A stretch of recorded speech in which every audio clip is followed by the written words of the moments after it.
Imagine waking up every morning feeling trapped by your own thoughts. Anxiety about the future, regrets about the past, fears that seem to control your every move. Think about how much of your suffering comes not from external events themselves, but from your reactions to them. What if I told you that the prison you feel confined in was built by your own mind, and that you who holds the key to your release? Have you ever wondered why some people remain calm and centered in the face of chaos while others crumble under the slightest pressure? How much of your life is spent worrying about things you cannot control? And what has this constant worry actually accomplished? Are you truly the master of your thoughts, or have your thoughts become the master of you? Today we dive deep into the transformative wisdom of Marcus Aurelius, the philosopher-emperor who discovered that true freedom begins not with controlling the world around you, but with controlling the world within you. By the end of this video, you will understand the most powerful insight the Stoics discovered, a perspective so profound it could forever change how you respond to everything life throws at you. Stay with me, because while most people remain enslaved by their own mental patterns for their entire lives, you are about to discover what few ever truly grasp: the ultimate power that lies in distinguishing between what you can and cannot control. This ancient wisdom, perhaps more relevant today than ever before, isn't just philosophy. It's the practical key to reclaiming your peace of mind in a world that seems determined to steal it. Before we explore the wisdom that can set you free, let's shatter an illusion. Marcus Aurelius, arguably the most powerful man of his time, Emperor of Rome from 161 to 180 AD, was not some detached sage meditating in isolation. He was a man overwhelmed by responsibilities, burdened by expectations, and confronted daily with decisions that affected millions of lives. He faced plagues, wars, betrayals, and personal tragedies. Picture this. While commanding armies on the frontiers of the empire, exhausted from battle and political intrigue, Marcus would retreat to his tent each night. There, by lamplight, he wrote not grand philosophical treatises meant for public consumption, but private notes to himself, reminders of how to remain sane and virtuous amid chaos. These writings would later be compiled into what we now know as Meditations. Perhaps the most honest record of a powerful mind wrestling with the same human struggles you face daily. He wrote, "When you wake up in the morning, tell yourself the people I deal with today will be meddling, ungrateful, arrogant, dishonest, jealous, and surly." Does this sound like someone who had transcended human experience, or someone who understood intimately the daily mental battles we all fight? What makes Marcus extraordinary isn't that he escaped these struggles. It's that he developed a framework for confronting them directly, and that framework can be yours. The first key to your mental freedom lies in understanding a fundamental Stoic insight. Events themselves are neutral. It is our judgments about events that cause our suffering. Think about that for a moment. The traffic jam isn't causing your anger. Your judgment that the traffic jam is ruining your day. Your colleague's criticism isn't causing your anxiety. Your judgment that their opinion diminishes your worth is. Even physical pain itself is magnified by our judgments about what the pain means, how long it will last, whether we deserve it. Marcus understood this with crystal clarity. If you are distressed by anything external, the pain is not due to the thing itself, but to your estimate of it, and this you have the power to revoke at any moment. This isn't mere positive thinking or denial of reality. It's something far more profound, the recognition that between stimulus and response lies a space. In that space is our power to choose our response. In our response lies our growth and our freedom. Consider how often your mind races to catastrophic conclusions. A single curt email becomes evidence that your boss hates you. A moment of social awkwardness becomes proof of your fundamental unworthiness. A financial setback becomes the harbinger of inevitable ruin. These aren't facts, they're stories, interpretations, judgments that your mind habitually produces. These judgments are the bricks and mortar of your mental prison, and Marcus offers us the hammer to begin dismantling them. How do we break free from these harmful judgments? Marcus practiced what modern Stoic scholars call the discipline of perception, a systematic approach to seeing things as they actually are, not as we fear them to be. This discipline begins with a ruthless questioning of our automatic reactions. When you feel that surge of anger, that twist of anxiety, that weight of despair, pause. Ask yourself, what judgment am I making about this situation? Is this judgment absolutely true? Is it helping me respond effectively? Marcus constantly reminded himself to look at things as they are, dividing them into matter, form, and purpose. This analytical approach strips away the emotional coloring we habitually add to neutral events. When faced with a challenge, try this Aurelian exercise and describe the situation in purely factual terms without adjectives that imply good or bad. Notice how differently the situation appears when you say, "My proposal wasn't selected," rather than "My brilliant idea was unfairly rejected." The first is a neutral fact. The second is a judgment laden with assumptions about your brilliance and others' fairness. But Marcus went further. He understood that our perceptions are distorted not just by emotional reactions, but by our limited perspective.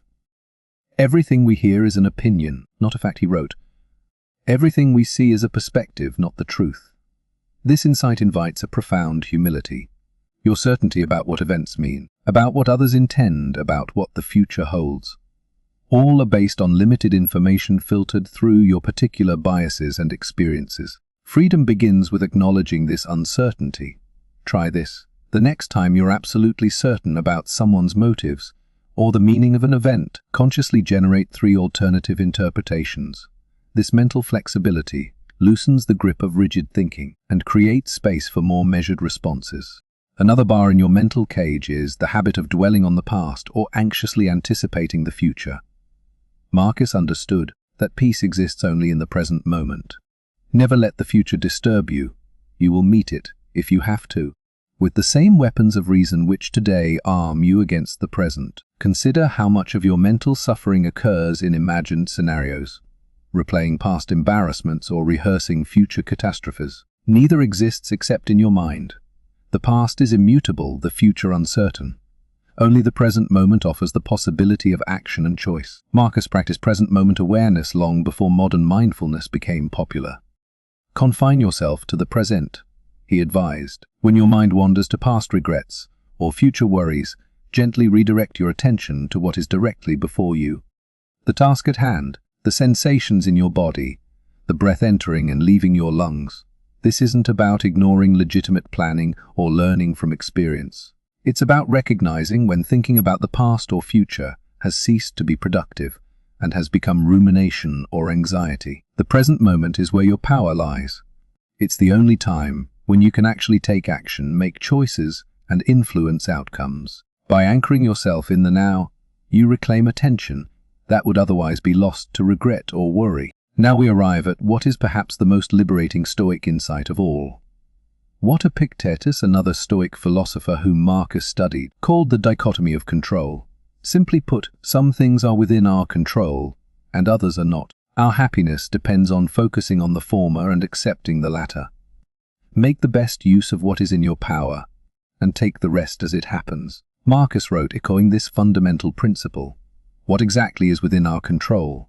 According to the Stoics, only our own judgments, desires, and actions. Everything else, other people's opinions, external events, the weather, aging, illness, economic conditions, even death itself, lies outside our complete control. This distinction seems simple, but its implications are revolutionary. How much of your mental energy is spent trying to control the uncontrollable? How often do you suffer because reality doesn't conform to your expectations? The gap between what you demand from life and what life actually delivers is precisely the measure of your unnecessary suffering. Marcus constantly reminded himself of this principle. You have power over your mind, not outside events. Realize this, and you will find strength. This doesn't mean passive resignation. It means strategic focus of your energy. You cannot control whether it rains on your wedding day, but you can control your response to the rain. You cannot control whether someone loves you, but you can control the love you offer. You cannot control whether your work is recognized, but you can control its quality. The freedom this perspective offers is immense. When you stop demanding that the universe bend to your will, you stop fighting an impossible battle. Your energy, previously wasted on frustration over the unchangeable, becomes available for meaningful action where it matters. You could leave life right now, Marcus reminded himself. Let that determine what you do and say and think. This practice of contemplating one's mortality, memento mori, or remember that you will die, might seem morbid to modern sensibilities, But for Marcus, it was the ultimate tool for perspective and priority. Death is the great equalizer, the universal human experience that strips away pretension and reveals what truly matters. When you regularly contemplate the brevity and uncertainty of life, petty concerns fall away. Office politics, social media status, material possessions, all diminish in importance when viewed against the backdrop of mortality. This practice isn't about inducing fear or depression. It's about inducing clarity and appreciation. Knowing that your time is finite helps you use it well. Recognizing the transience of all things helps you hold them with appropriate lightness. Marcus used death contemplation to cut through distraction and focus on what matters, living virtuously, maintaining mental clarity, and appreciating the gift of existence. It is not death that a man should fear, he wrote, but he should fear never beginning to live. In our death-denying culture, we've lost this source of perspective. We behave as if we have infinite time, infinite chances. We postpone living authentically. We carry grudges as if we have eternity to waste on anger. We pursue distractions as if meaningful action can always wait until tomorrow. Try this Aurelian practice. At the end of each day, briefly contemplate that this could have been your last day alive. Would you be satisfied with how you spent it? Did you speak with kindness? Did you act with integrity? Did you appreciate the simple gift of being alive? This reflection isn't about inducing guilt, but about gently realigning your priorities. While much of Stoic practice focuses on internal mental discipline, Marcus also understood that humans are social creatures by nature. We were born to work together, he wrote, like feet, like hands, eyelids, like the rows of the upper and lower teeth. This recognition of our fundamental interconnectedness offers another path to mental freedom. When you understand yourself as part of a larger whole, the human community, the nature itself, your personal concerns take on appropriate proportion. Many of our mental prisons are constructed from excessive self-focus. Our injured pride, our need for recognition, our fear of judgment. Marcus regularly zoomed out from this narrow perspective. How ridiculous and how strange to be surprised at anything which happens in life. From a cosmic perspective, most of what agitates us is remarkably insignificant. Your embarrassment over a social misstep, viewed in the context of human history and the vastness of the universe, hardly registers. This isn't to dismiss your experience, but to liberate you from unnecessary suffering over it. Marcus practiced this perspective expansion by contemplating the size of the cosmos, the span of history, and the countless lives being lived simultaneously with his own. This practice diminishes egocentrism and fosters a sense of belonging to something larger than yourself. For Marcus, mental freedom wasn't an end in itself, but a means to live virtuously. He identified with the Stoic belief that virtue, wisdom, justice, courage, and temperance is the only true good, and that external circumstances, while preferred or dispreferred, cannot touch the integrity of a virtuous soul. Waste no more time arguing about what a good man should be, he wrote, be one. This focus on character and action provides a powerful antidote to rumination and anxiety. When you are uncertain what to do, ask, what would a person of wisdom, justice, courage, and moderation do in this situation? This question cuts through mental noise and points toward meaningful action. The practice of virtue also provides stability in changing circumstances. Fortune may rise or fall, health may wax or wane, relationships may bloom or wither, but the opportunity to act with integrity remains constant. As Marcus put it, you have been formed of three parts: body, breath, and mind. Of these, the first two are yours insofar as they are only in your care. The third alone is truly yours, and your true self in this view is neither your body nor your social role, but your capacity for reasoned choice and virtuous action. This identity remains inviolable regardless of external circumstances. How does this ancient wisdom relate to our hyper-connected, high-speed modern world? Remarkably well. Consider the sources of mental suffering today: the comparison trap of social media, the constant bombardment of alarming news, the blurring of work-life boundaries, the pressure to project success and happiness. These modern phenomena may seem uniquely contemporary, but they activate the same psychological mechanisms the Stoics identified millennia ago. Our tendency to make harmful judgments, to worry about what we cannot control, to seek validation externally, to live anywhere but the present moment. Marcus's practices offer a direct counter to these modern ailments. When social media provokes envy or inadequacy, Practice the discipline of perception, recognize the curated nature of these images, and the judgments you're making about them. When the news cycle induces anxiety, apply the dichotomy of control, distinguish between what you can and cannot influence. Then focus your energy accordingly. When work demands seem overwhelming, embrace present focus. Tend fully to the task at hand rather than anxiety about what remains undone. When consumer culture stokes endless desire, contemplate mortality.